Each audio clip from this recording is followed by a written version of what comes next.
Seigneur.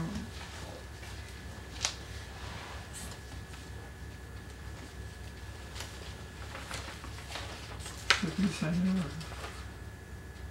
de me donner ton onction, Seigneur, pour transmettre ta parole, pour la transmettre avec amour, Seigneur. Pour que tu puisses sur l'entendre, Seigneur, comme tu dis ici, pour que tu nous embrasses. Tu embrasses nos cœurs et qu'un torrent coule dans nos cœurs, Seigneur. Un torrent qui nous unit, Seigneur, dans ton amour. Oui, Seigneur. C'est en esprit qu'on vient avec toi, Seigneur, unis. Et non dans notre chair. Bénis-nous, Seigneur, et que ta parole s'éprouve sur chacun de nous aujourd'hui. Au nom de Jésus-Christ. Amen. Amen.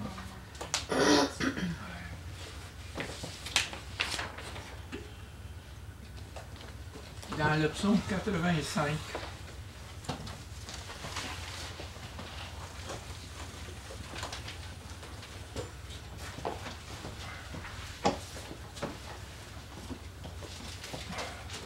verset 9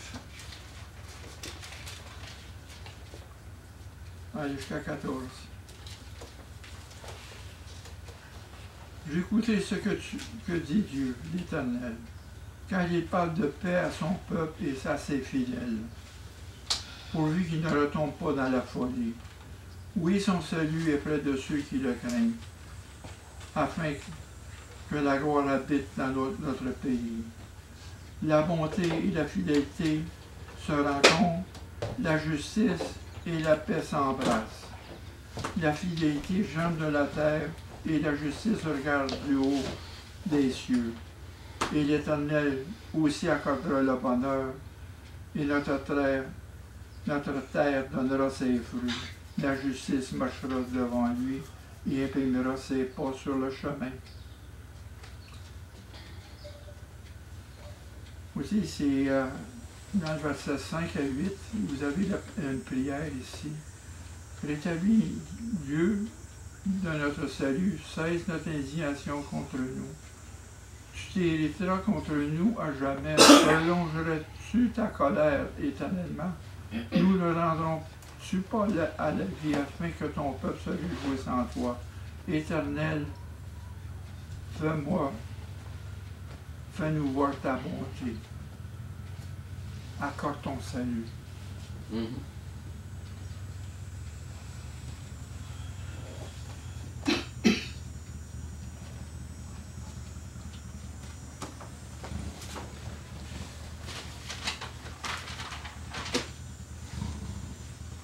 Dans Galates, au chapitre 5, verset 22.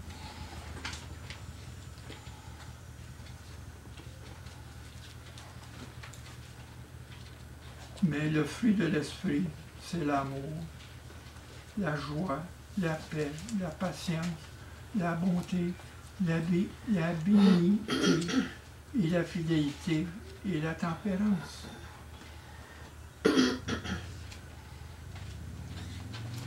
Actuellement, dans les anciens manuscrits, amour, il y avait 2 points.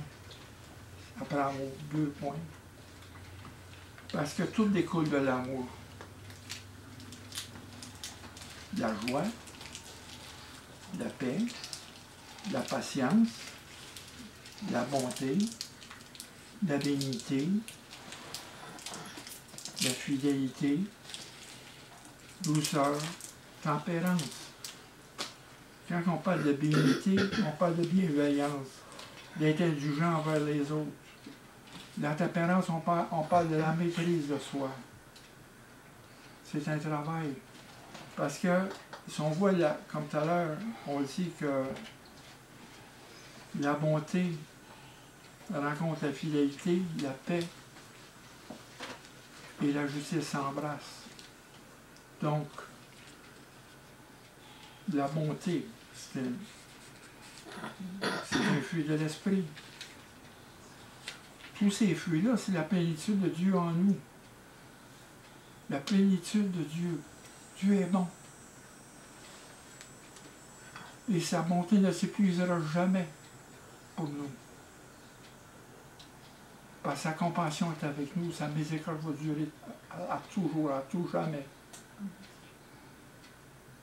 Parce que dans notre chair, on est faible. Mais dans l'esprit, nous sommes forts.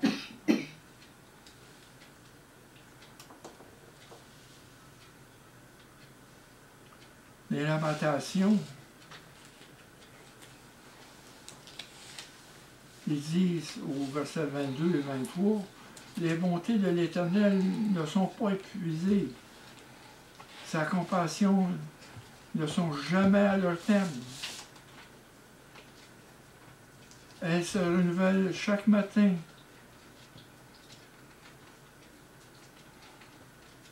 Oh, que la fidélité de Dieu est grande. Dieu est fidèle, même dans nos misères. Dieu est fidèle, il nous accompagne. Et l'amour de Dieu amène à nous la fidélité. Et la fidélité, dans le mot grec, qui est pistis, qui veut dire foi et fidélité. Pistos, nous les fidèles. Et de la même racine, nous avons l'assurance, mot assurance et engagement. Fiable. L'amour de Dieu nous amène dans une fidélité.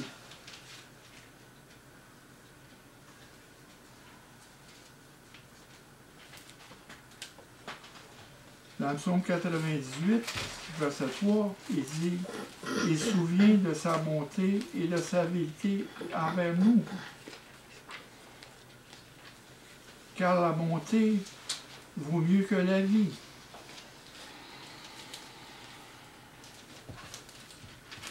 Et dans Jérémie 33, 11, il dit « Car l'Éternel est bon, car sa miséricorde dure à toujours. » L'amour engendre la fidélité.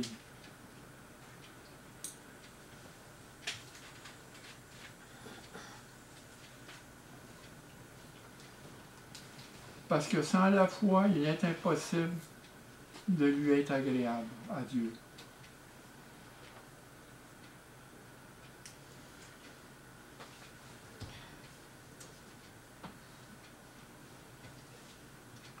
Dans le Proverbe,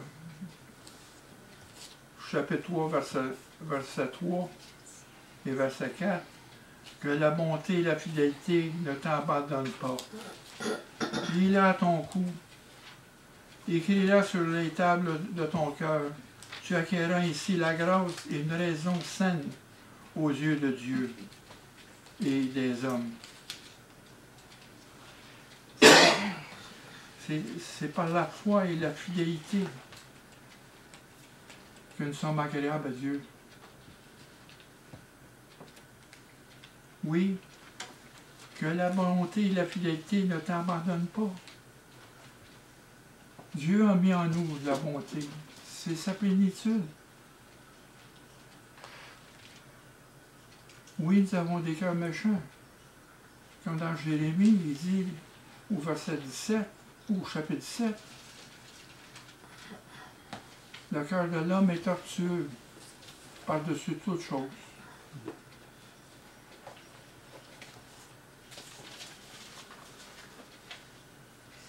Ça s'adresse à nous tous. À nous tous. C'est un examen qu'il faut se faire.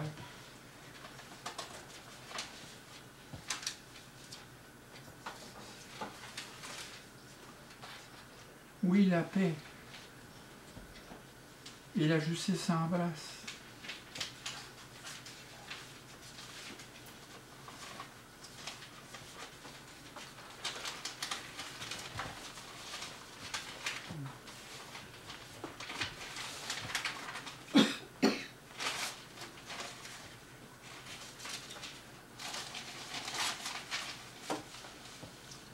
La paix.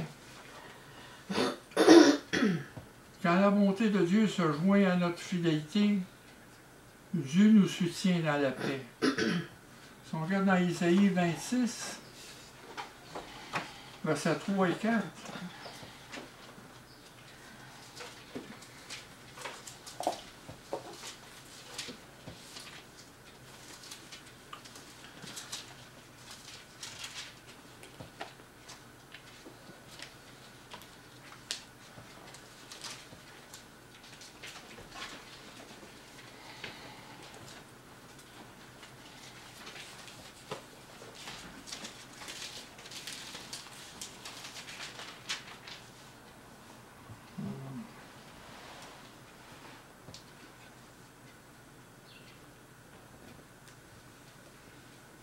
excusez, je me suis trompé. Dans Isaïe 26, confiez-vous, au verset 4, confiez-vous en l'Éternel à perpétuer, car l'Éternel est le rocher des siècles. Au verset 3, à celui qui est ferme dans ses sentiments, tu assures la paix, parce qu'il se confie en toi. C'est à celui qui est ferme, à celui qui est fidèle, qui met sa confiance en Dieu. Tu assures la paix. Car Dieu est souverain. Il règne sur nous.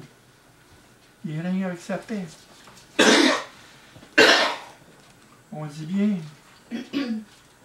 dans le psaume 23, verset 6, « Oui, le bonheur et la grâce m'accompagnera tous les jours de ma vie. Et j'habiterai dans la maison de l'Éternel. Oui, le bonheur et la grâce m'accompagnera tous les jours de ma vie. Et nous avons la paix dans la maison de Dieu.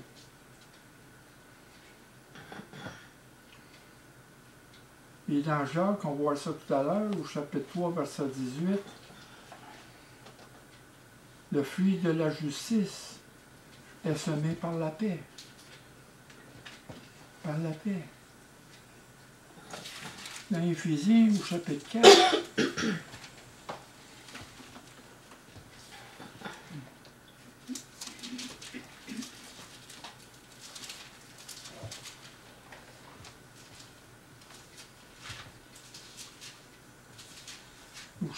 versets 1, 2 et 3, « Je vous exhorte donc, frères, moi, le prisonnier dans le Seigneur, à marcher d'une manière digne de la vocation qui vous a été adressée. » Oui, l'appel de Dieu.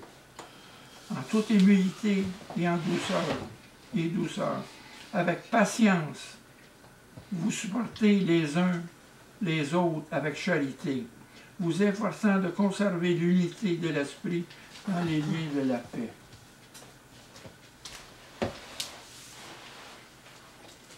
C'est qui nous ont été appelés à ça, ici, nous tous. L'unité de l'esprit dans les liens de la paix.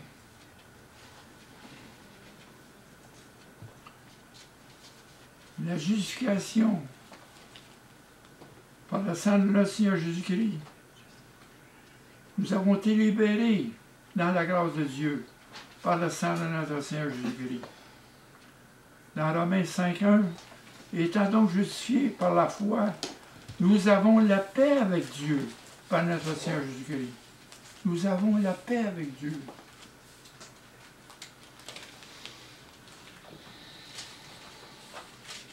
Parce que dans Isaïe 53.5, il dit « Le châtiment qui nous donne la paix est tombé sur lui. » Jésus sur la croix.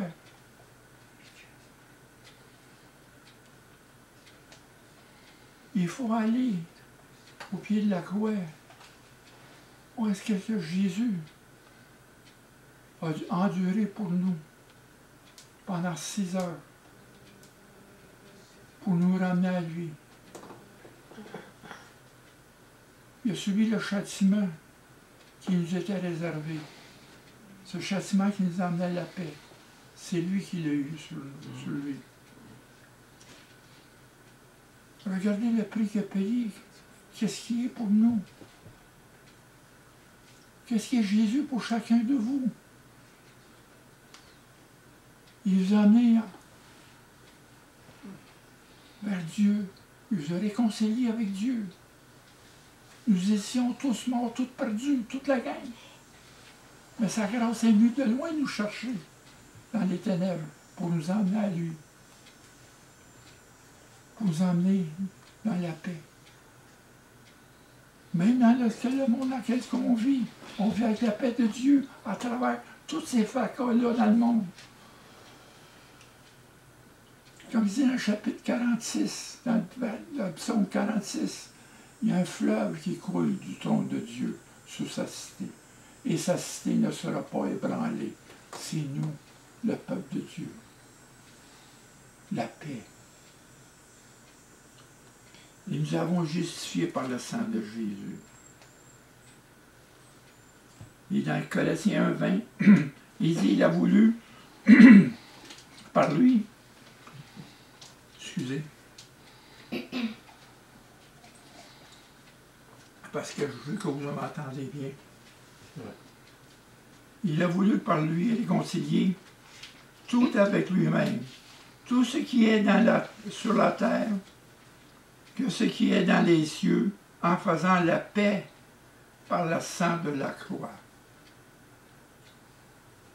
Il ne faut pas oublier. Devant nos petites misères, devant nos fracas, nos échecs, regardez d'où vient la paix. Qui c'est qui nous a emmené la vraie paix? Parce que Jésus a dit, je ne donne pas la paix comme le monde la donne. Ne soyez pas troublés. Il y a bien ça, la paix. Quand on parle de patience, dans le bon grec, ça veut dire endurance. Long suffering. C'est d'endurer. Des fois, on a de la misère à endurer.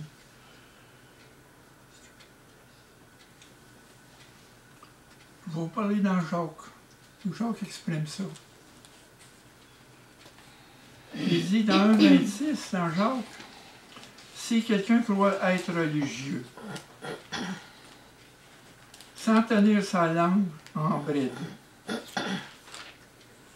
ça c'est la tempérance, la maîtrise de soi. Mais se trompant, son cœur, la religion de cet homme est vaine. Et dans le chapitre 3, verset 2, nous bronchons tous.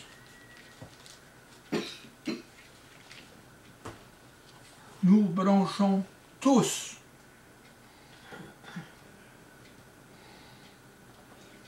De plusieurs manières. Si quelqu'un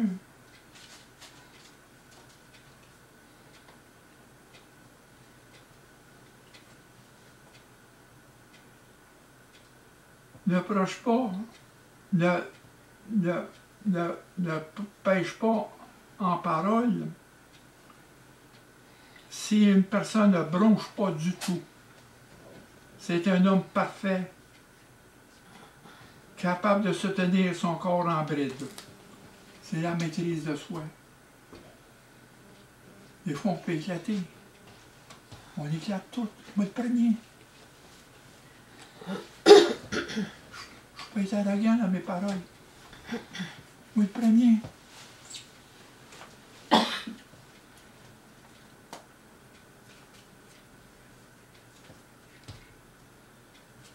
Mais il dit, la tempérance, c'est la maîtrise de soi. Mais il faut être plus prompt à penser.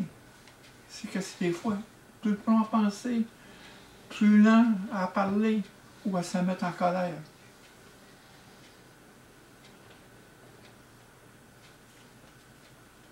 Dans le Proverbe 15:1, une réponse douce calme la fureur.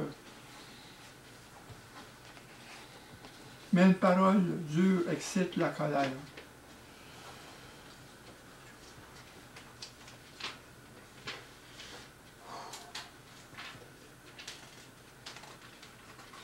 Moi et vous tous. J'ai bronché. J'ai fait échec.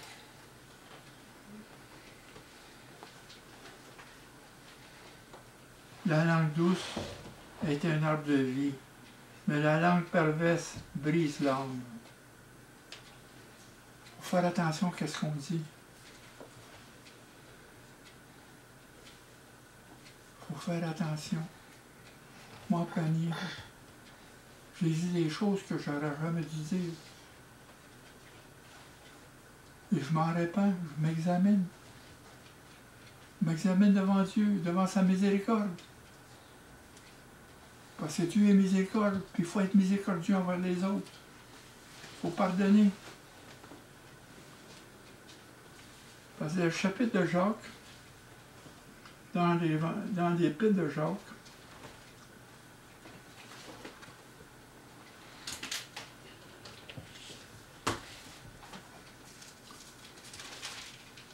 au chapitre 3,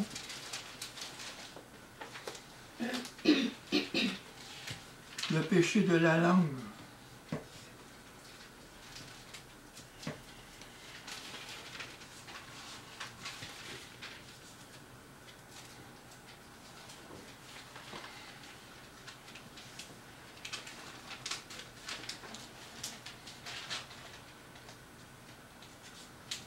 Au verset 6, il dit, la langue est un feu. C'est le mot de l'iniquité. La langue est placée parmi nos membres, souillant tout le corps et enflammant le cours de la vie, étant elle-même enflammée par la géhenne. C'est un petit gouvernail. Il peut diriger, comme il peut diriger toute une... C'est pour ça qu'il dit tout le temps, si nous mettons un mort dans la bouche des chevaux, pour que nous obéissent, nous dirigeons aussi tout le corps, tout entier. Voici, même les navires qui sont grands, qui poussent des vents impétueux, sont dirigés par un très petit gouvernail, et au gré du pilote. Du même, la langue est un petit membre. Elle se vend de grandes choses. Voici, comme un petit feu, elle peut embraser une grande forêt. Elle peut créer des divisions. La langue peut créer des divisions dans l'Église. Puis c'est pas la première fois.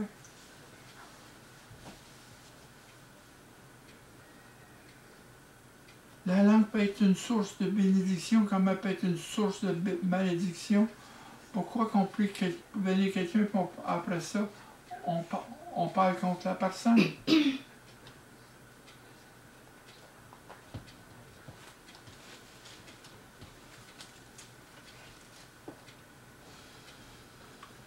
Au verset 8, il dit, mais la langue, aucun homme ne peut la dompter.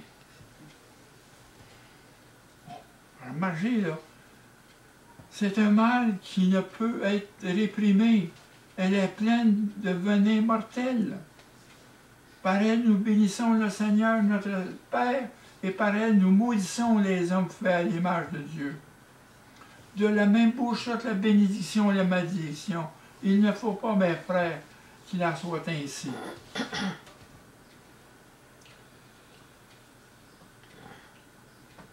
Et au verset 4, au chapitre 4, il commence. D'où viennent les luttes? D'où viennent les querelles parmi vous? N'est-ce pas de vos passions qui combattent dans vos membres?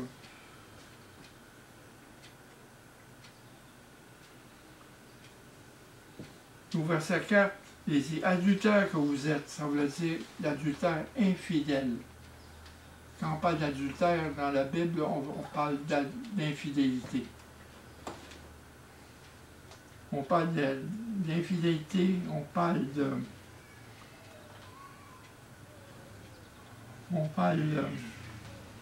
de jalousie, on parle d'envie, on parle de querelle. Il ne faut pas arriver là.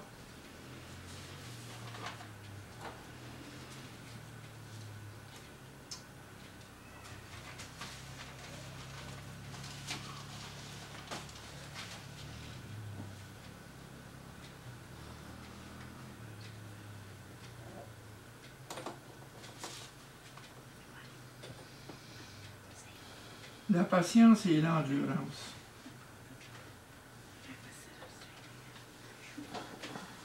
Parce qu'il y a des luttes, il y a des querelles, il y a des jalousies. On marche dans la chair, répondant à nos émotions. Ça, c'est parce qu'on est égoïste. Dans Jacques, au chapitre 1, verset 3, tout Jacques est le même, part de même. Sachant que l'épreuve de votre foi produit la patience. Mais il faut que la patience accomplisse son œuvre, afin que vous soyez parfaits et accomplis, sans faillir en rien. La patience.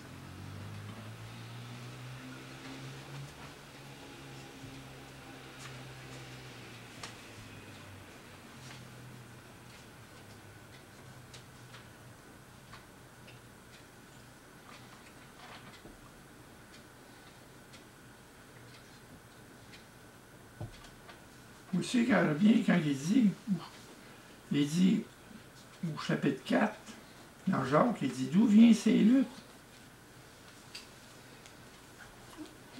D'où viennent les querelles parmi vous?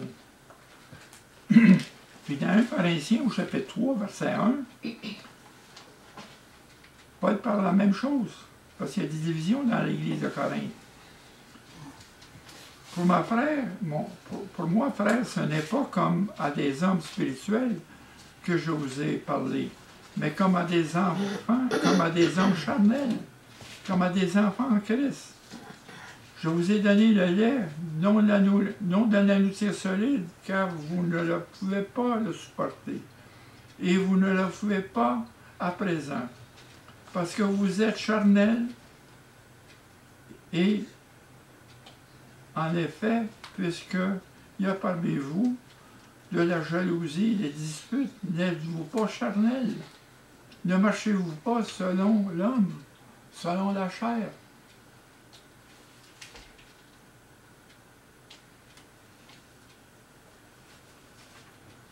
Tu sais?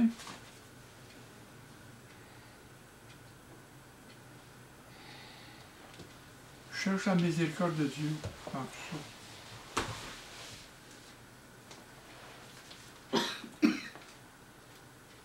Parce que si on voit l'injustice tout le temps,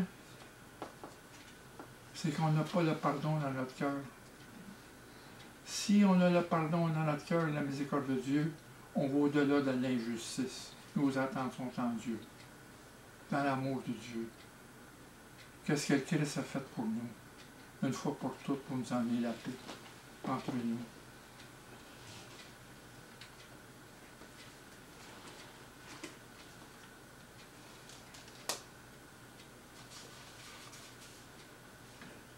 Et dans Jacques, au chapitre 1, verset 5, « Et si quelqu'un d'entre vous manque de sagesse,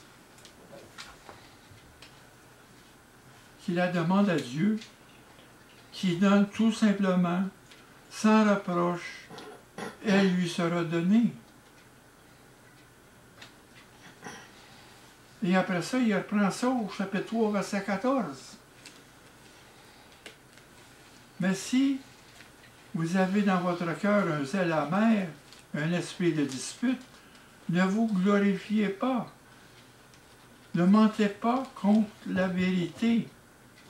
Cette sagesse n'est point celle qui vient d'en haut, mais elle est terrestre, charnelle et diabolique, car là où il y a un zèle amer et un esprit de dispute, il y a du désordre et toutes sortes de mauvaises actions.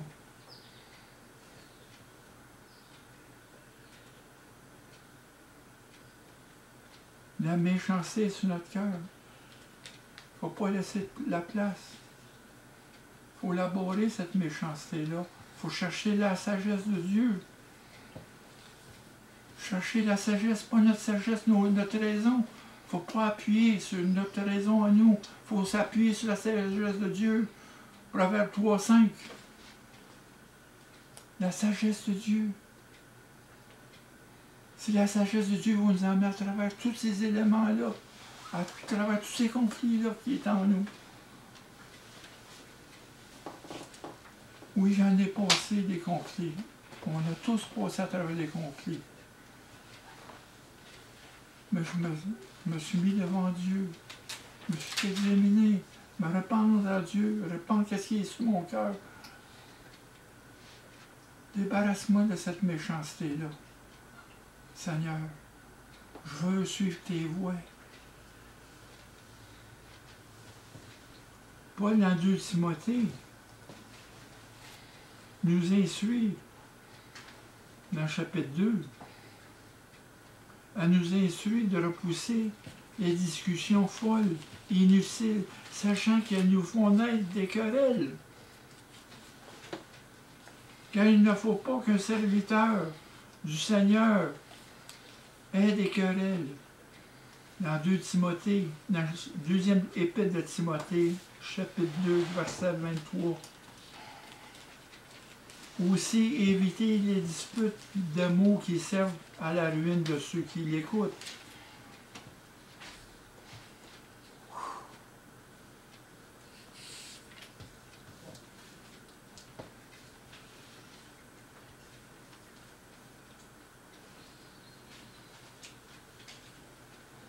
Parce qu'en salon, on marche, donc il dit ça, avec une sagesse qui est charnelle, qui est terrestre, qui est diabolique. On marche avec notre raison, on va avoir raison. Il n'y a personne de nous qui a raison. Dieu nous a donné une grâce. Il faut que le pardon et la miséricorde soient dans chacun de nous. Et qu'on cherche une unité par la paix, en se pardonnant les uns les autres. C'était l'application dans les Romains 12. Après tout le salut, ça nous a amené à cette application-là dans le corps du Christ. Comment interagir entre nous?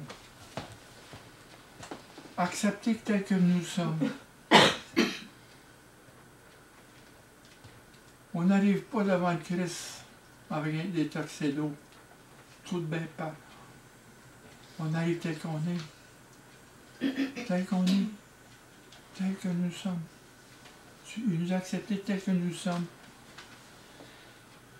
Il y a 2 mots que j'ai tellement reconnus. C'est en anglais. Hope and cope. Accepte. Espère et accepte. Hope and cope.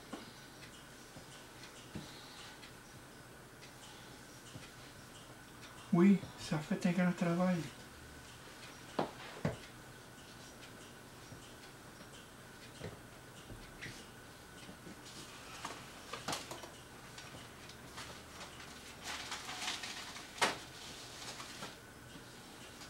Et Jacques,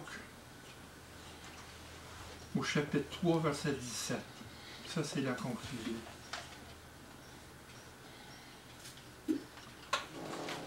La sagesse d'en haut.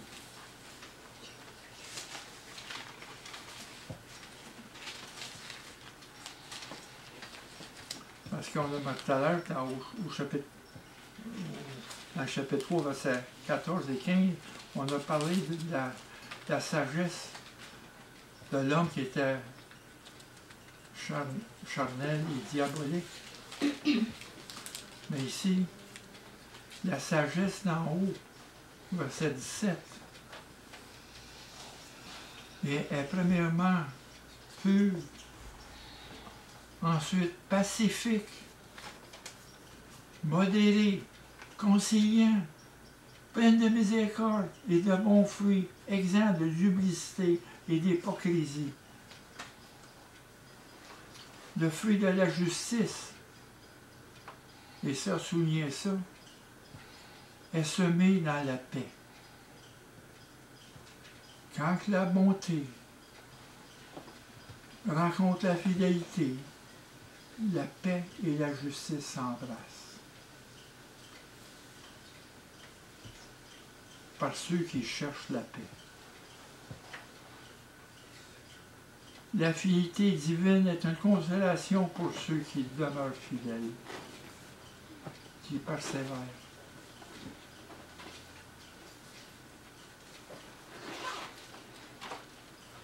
dans Romains, versets 9 et 10.